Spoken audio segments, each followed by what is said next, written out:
کچھ عرصہ قبل کی بات ہے، یہاں ایک مسلمان آیا امریکہ سے، تو وہ یہاں ہماری مسجد میں نماز پڑھنے آیا کرتا تھا، تو وہ مجھ سے ملنے آیا۔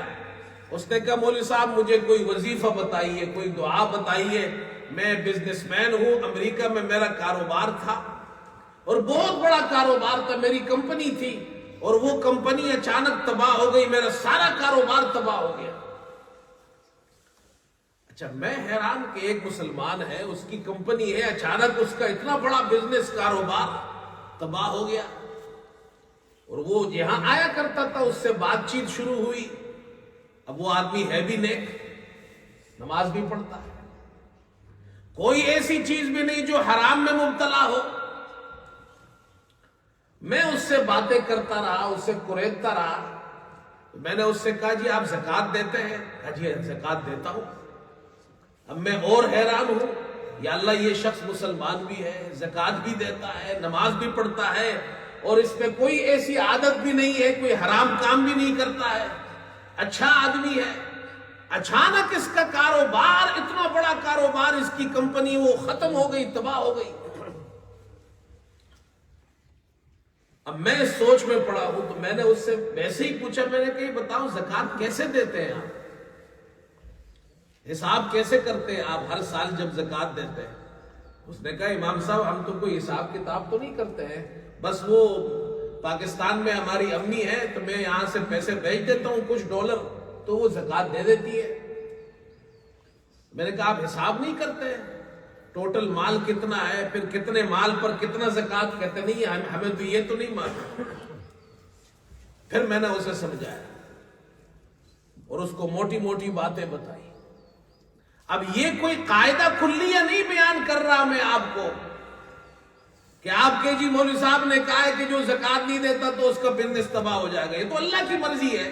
لیکن اللہ تعالیٰ بعض مرتبہ مشاہدات اس طرح کرا دیتا ہے، تجربات اس طرح ہوتے ہیں کہ دیکھنے میں یہ آیا ہے کہ جو لوگ زکوٰۃ نہیں دیتے ہیں ان کا کاروبار، اس میں برکت نہیں ہوتی ہے، نقصان ہو جاتا ہے۔ اب کوئی یہ کہے جی میں تو زکوٰۃ نہیں دیتا، مجھے تو نقصان نہیں ہوتا، یہ تو اللہ کی مرضی ہے، یہ کوئی قاعدہ کلیہ نہیں ہے، مشاہدات ہے، تجربات ہے۔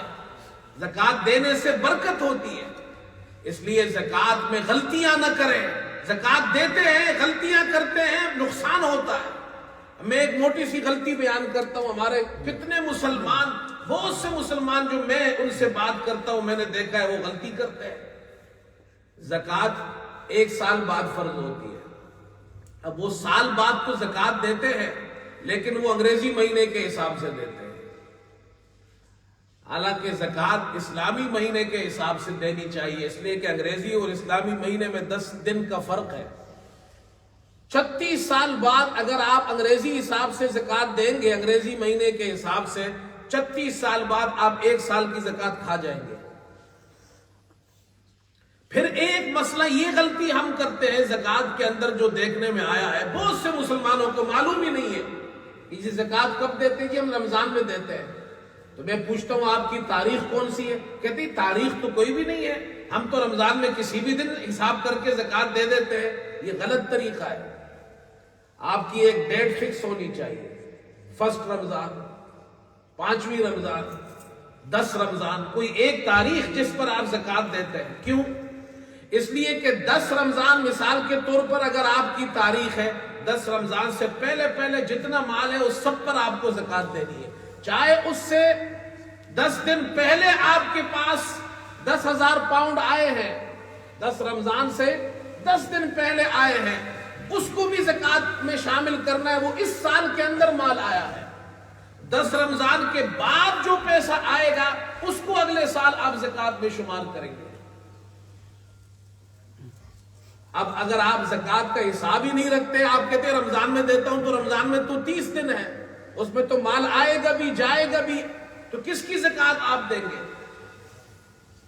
پھر کچھ لوگوں کو یہ بھی مغالطہ ہے، وہ کہتے ہیں جی مولوی صاحب یہ جو ابھی مجھے 10,000 پاؤنڈ ملے ہیں یہ تو 1 مہینہ پہلے ملے ہیں، اس پر تو سال نہیں گزرا ہے۔ تو یاد رکھو ہر مال پر، ہر روپے پر سال گزرنا ضروری نہیں ہے، آپ کی جو تاریخ ہے، مثال کے طور پر 10 رمضان سے پہلے جو پیسہ آیا ہے، جو آمدنی آپ کے پاس آئی ہے، جو تنخواہ آپ کو ملی ہے، چاہے وہ 6 مہینے پہلے ملی ہو، چاہے 2 مہینے پہلے ملی ہو، چاہے 2 دن پہلے ملی ہو، وہ اسی سال کے اندر کاؤنٹ ہوگی۔ 10 تاریخ کے بعد جو ملے گا وہ اگلے سال میں کاؤنٹ ہوگا۔ اس لیے یہ غلطی نہ